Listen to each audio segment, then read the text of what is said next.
Welcome to the Career Jitsu Podcast, where we connect the art of Jiu-Jitsu with your career. Our mission is to empower and inspire you with engaging conversations and valuable insights from people just like you who benefit from the shared relationship between your workplace and the art of Jiu-Jitsu, leading you to a more fulfilling and successful life. Frank, this is so exciting. We have an opportunity to get on and chat with our listeners today.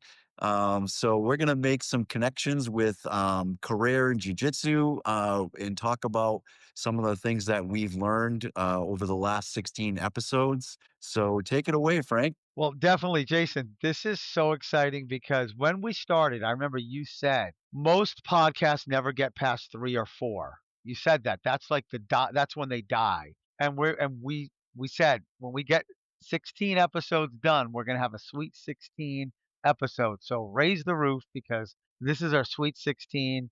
Basically, what our listeners are going to get from this is just some of the really common denominators that all of our guests hit upon. So if you haven't been following us, this is a great episode to start. It's going to get you excited. If you have been following us, this is just a really nice recap for you. And Jason, the whole purpose of this really is to take the lessons from the mats, from the art of BJJ, and apply them to the real world career. So even if somebody doesn't do a BJJ, they're going to get a lot of the benefits as if they did do it, because we're just going to Right. hand it to them on a silver platter right here, Yeah. right now. Right. Yeah, that mutual relationship between a career and jiu-jitsu is why we're doing this, because we see in our gym, and I'm sure that a lot of BJJ practitioners see in their gyms too, the benefits that they get from jiu-jitsu and how they apply them in their career, and also the benefits of jiu-jitsu in their careers. They can apply on the mats too.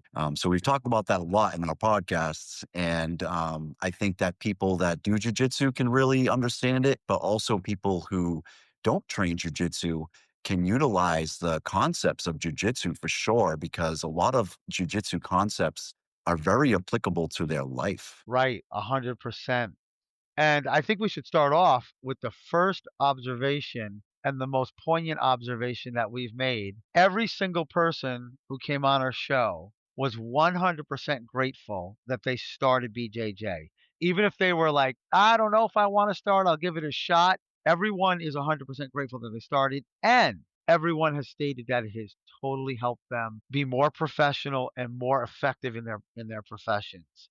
So I mean, it just gave us the confirmation that what we were trying to hit on is actually the truth, right? Yeah, absolutely. I mean, people have told us that, through the years of them doing jujitsu, whether it's been, or even if they've done jujitsu short term, even like 6 months or something, we have had some people on our episodes that don't have an extensive amount of jujitsu experience.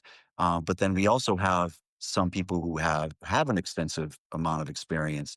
I think they always, all of our episodes, we've had people explain their views or their perspectives on how much jujitsu has helped their work performance and their work productivity too. Right. Um, it's I great. mean, I almost feel like every company should sponsor and pay for their employees to go to jujitsu because they will have a Absolutely. more productive, a more confident, a more calm, a more focused individual. I just think that that would be for any business people out there, any managers, that's definitely something you might want to consider. So just a promotion to that. Jason, I think we should start out with what surprised us a little bit. We both knew that when we talked to law enforcement experts and corrections officers, we knew that they were going to come in and talk about the physical application of jujitsu to their jobs, right? We were expecting that and how much jujitsu helps them because they have to handle people. But I think what surprised both of us was we had two guests who specifically mentioned one was Nichols, who was talking about as a professional nurse having to physically manage a patient who the security guards were having a hard time with him. And Nichols, who's not as big as a security guard, said, guys, just leave him alone, gently manhandled him down to the floor, calmed him down. And then the other one with Anthony, who was telling us about somebody coming into his church and being a little bit aggressive and threatening, and he obviously didn't want to escalate it. He de-escalated it and was able to do an arm drag and then get control and gently help that person out of the church. I think those two stories were just not expected, but very interesting and kind of reminded us that all of us need to be able to handle ourselves if there's a physical threat. Yeah, absolutely. The competency that people achieve through training jujitsu is awesome, and they can apply it, in a fit, like you said, in a physical way with control. So it's great to hear these stories, and it's great for our listeners to be able to hear the stories of people being able to learn how to utilize their body to their advantage so that they're controlling their own body and also being able to control somebody else's body that they need to isolate if they need to or something, whether it be law enforcement or, like you said, nursing. So yeah, those Agreed. are the Agreed. physical, and then also, Frank, a lot of our episodes too, people talked about how, from a physical standpoint, it's improved their endurance, their flexibility, their strength, their cardio, and even their weight loss. Like, people have lost a lot of weight doing jujitsu. I mean, that's an I obvious one. remember when I started, I worked out before I started, but when I started, literally I lost like 12 pounds in a month. And I don't even want to lose weight that fast, but it was just the jujitsu because you're using every muscle in your body. It's a byproduct. It's like you're not trying to lose weight, but you can't not lose weight because what other sport? Well, I'm sure there are other sports. I don't want to be like saying that jujitsu is the be all end all, but jujitsu, you have to use every single muscle in your body, right? Right. And that weight loss is definitely one of the advantages with all the other things that you said. And kind of building off that, Jason, there's like a two-sided coin. I'm going to talk about the first side first, but I think you will agree with me that every guest has said jujitsu has helped them build their confidence, increase their confidence in the way they handle themselves in meetings and where they handle themselves in a medical procedure, in the way they handle themselves when somebody's being overly aggressive with them, that level of confidence, and you've seen this because you have many students over many years. I believe every single one of our guests said that. Yeah, they definitely did. And the composure that they can maintain, that mental, the mental side of things there, with being able to control their emotions. I think a lot of our uh, podcast episodes, a lot of our guests talked about being able to control their emotions, and then also being able to, control their ability to,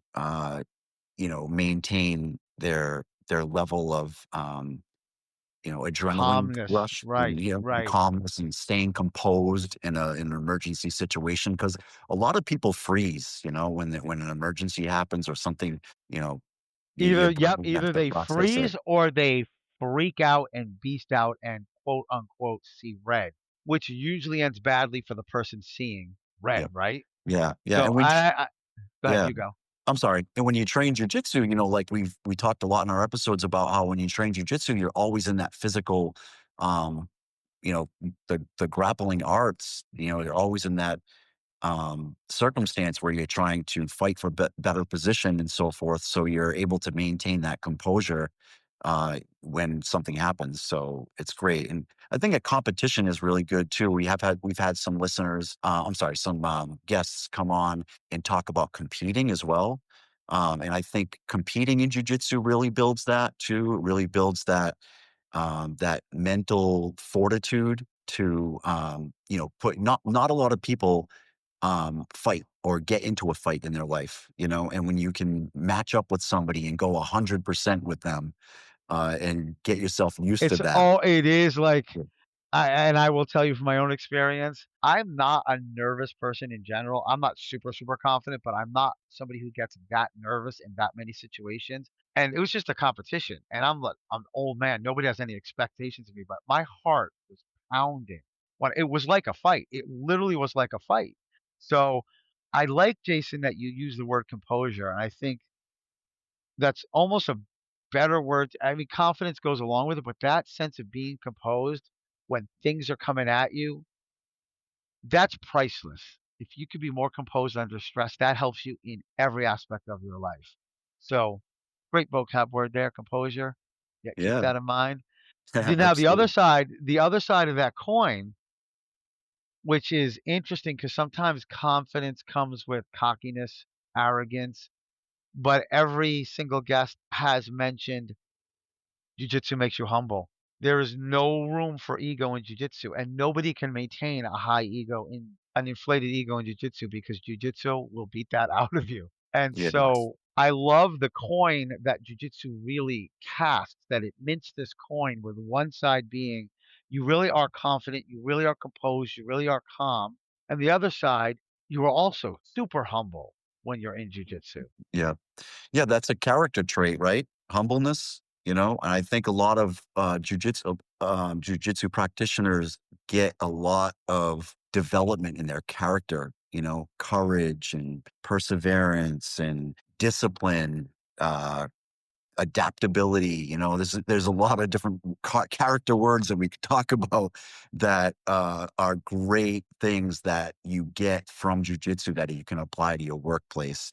Because character is really important. Your mental fortitude and your ability to be able to um, keep that strength, that mental strength, mental and physical strength in your workplace is important.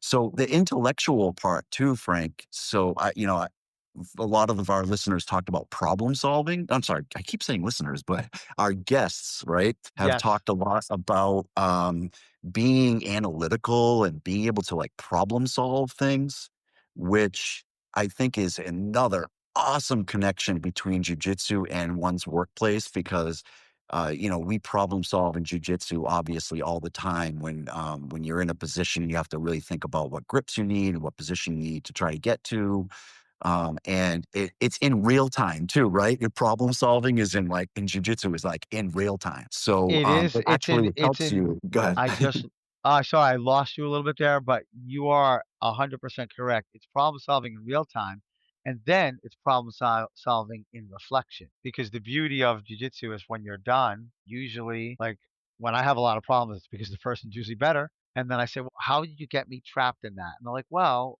you didn't let go of my wrist at that point, or you didn't put no frame up, or you didn't do this. So it's both problem solving in action and it's problem solving in reflection. And you will recall a lot of people have used the word mapping. You have a map where you need to go and you have to go to station 1 before station 2, before station 3, before station 4. Many people have compared it to chess, thinking 1 move ahead, 2 moves ahead, 3 moves ahead. And I've heard not all, but many refer to it like you're managing a project. It's almost like project management.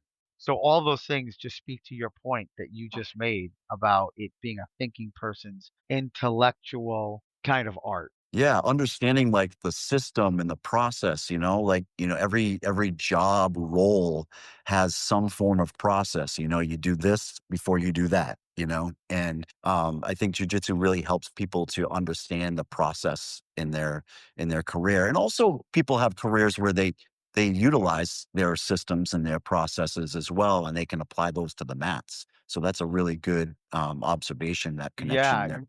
it goes both ways, and you probably have also remembered that a lot of people said there's a protocol for success, and I've learned in my job and in jiu-jitsu, you don't skip the protocol.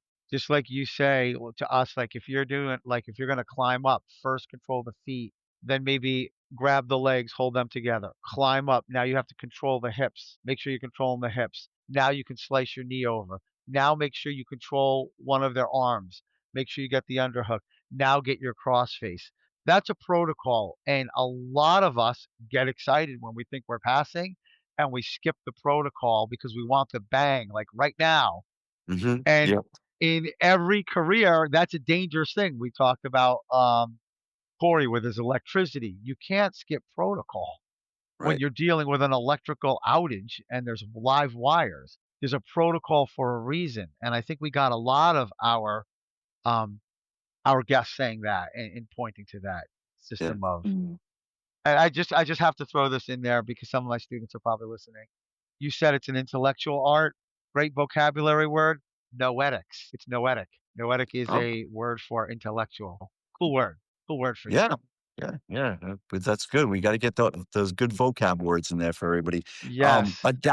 What about adaptability, Frank? You know, a lot of our guests have talked about being adaptable. So, you know, when they are in those situations where they have to problem solve, they have to start making decisions, they have to be adaptable. And in jujitsu, you also have to be adaptable. So that has really been a connection that we've made too. Yes, and I also think adaptable not only in your role or your wrestle, but in your whole approach to it. Some people are older, so they're not going to do the cartwheel pass. Some people are younger and fast, so they're not going to use as much heavy smashing technique, but they're going to use their speed. And you really have to adapt the art to what you have to work with. And the beauty is just like in life and just like in your career, you may not be able to do math quick in your head, but you might be very eloquent when you speak, right? Or Hmm. you might not be able to use computer spreadsheets that well, but you might be very good at laying out and mapping out the general strategy, and you just need help with the tactical. This is in business and life. This adaptability that you talk about is much more than just being adaptable in a role. It's being in your entire approach of how you think about your art and knowing what you have and how to maximize it, right? Yeah, absolutely. I think Brandon, our episode I with was thinking Brandon. this. All right, this is Yeah, creepy. I was it thinking just the that same popped. thing. I was like, That yes, Yeah, that popped in my head when he was talking about strengths, right? Like strengths and yes. weaknesses, and how Brett, important it that is to talk about to work on both. You know, some people focus on one more than the other too much. You know, and I think it's important to work on strengths and weaknesses. You know. right, and we actually the point of that he said was 80-20, the Pareto principle.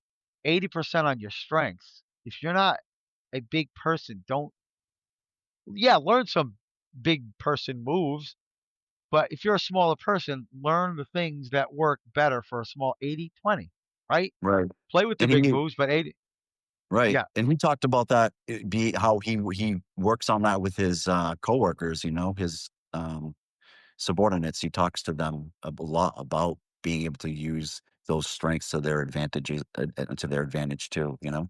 Yeah, that was definitely a golden nugget. Yeah. Yeah. Uh, So how so about this I'm sorry, Frank. no, you I go, you go. you might have been getting There's into this anyways, but probably if you don't if we're you on the don't same mind me. wavelength, you know. Probably, you were probably gonna get to, like, the concept of teamwork and collaboration maybe? Yes, Jason, you must be a magician. That's exactly what's in my note. Teamwork. So, a couple of things. I mean, that was a thread that I think everybody shared in their interviews with us. And one of the things is you, as our team leader, worked very hard to establish that culture of look, we're not only here for our own personal development, we're here for our training partner, and we're here as a group, as a family. You really built that culture. And I'm sure that a lot of other listeners who go to their gyms feel the same way. It's a family. And it reminds me of a great business book for any business people out there. It's Keith Ferrazzi, Never Eat Alone.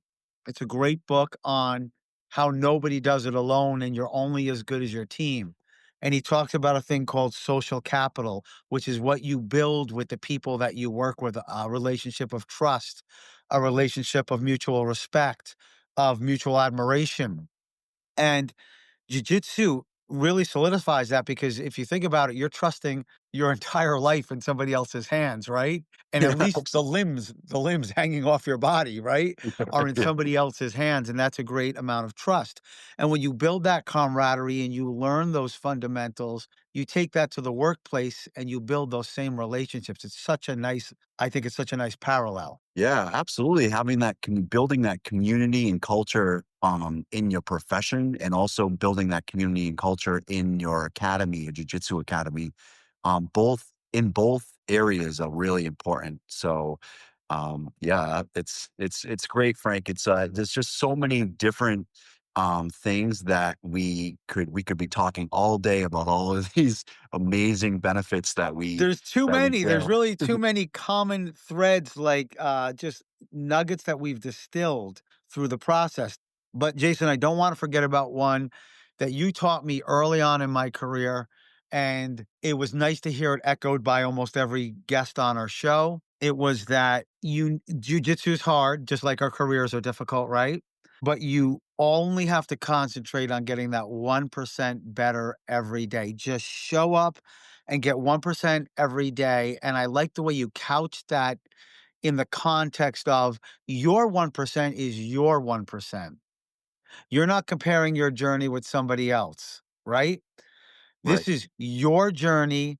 This is your incline. And this is not a competition. You only compete with yourself. And you taught me to think, am I better than when I walked in the door? And that's the only thing that matters. And I think it's the same thing with a career. That's somebody else's business what they're doing. You need to focus on your projects, on your line of business, on your relationships. And the only question you need to ask yourself when you leave work is, did I get 1% better? Am I forging better relationships? Am I being a good leader? Am I being a good teammate? And I think that is absolutely, I wouldn't even call it a golden nugget. I'd call it a diamond that you and jujitsu have taught me. Yeah, that's awesome that you got that out of it, because I think this whole podcast is really about people connecting, people like you and like me, that really connect the art of jujitsu to their life. And, you're an example of that. So we appreciate you, Frank, and the listeners appreciate you, and we appreciate our listeners too, don't we? 100%. I mean, I just want to say, wrapping up this season one, we finished a whole season, and it's all honestly, we just started this up thinking it would be a fun thing to do. There's a gap in the market, but our listeners and the constant comments we get back from our listeners is the fuel for our fire. And to our listeners, thank you, because you invest the most important thing that you have in our podcast, which is time. Even if you're in your car, you have a million other things you could listen to. If you're at home, you have a million other things you could be doing. We so appreciate our listeners. We love to look on the little app that shows us where they're coming from. They're all over the world, right, Jason? We've got Yeah, Spain, I we've think it got was 29 Singapore. countries, How many? 29 countries now. We're global. We're global. So, to our listeners, we love you. We appreciate you. Please keep tuning in. And if you want to help us, there are two ways to help us. Comment about us, give us good ratings, but really, if you can share the love, it's the pebble in the pond, right? Share the wisdom with people who do jujitsu, who might do jujitsu, and people who don't do jujitsu. Everybody can learn from these pieces of wisdom that we've garnered from all the people we've talked to, right? Yes, absolutely. Share, and listen. Even though, what we want to do is create some engagement too with people. We want our listeners, if you are listening to this right now, we want our listeners to comment on our podcasts, because we want to get more people interacting so that we can have a chance to really spread the messages that we're giving in each of our Two-way episodes. interaction. Speaking of that, Jason, we have a little glitch in this video, and we want to see if anybody caught it. So if you caught our glitch, it's a very goofy glitch. We will we will shout you out, and you'll become famous. Of course, if you're on the podcast, you're Right. basically a viral phenomenon, right? You're right. So see Absolutely. if you caught the glitch. It's an obvious, I think, kind of egregious glitch, but see if you caught it. Let us know, and we'll give you a shout out. Once again, thank you to our listeners. We love you, and we look forward to our next podcast. Take care. Thanks, everyone. Bye bye. Well, there you have it. As we wrap up today's episode, let's take a moment to reflect on the powerful connections we've explored between the art of jiu-jitsu and your career. In your workplace and in jiu-jitsu, you learn to adapt and navigate challenges. So remember that persistence and the courage to embrace the lessons that you learn are the keys to your growth both on the mat and in your career.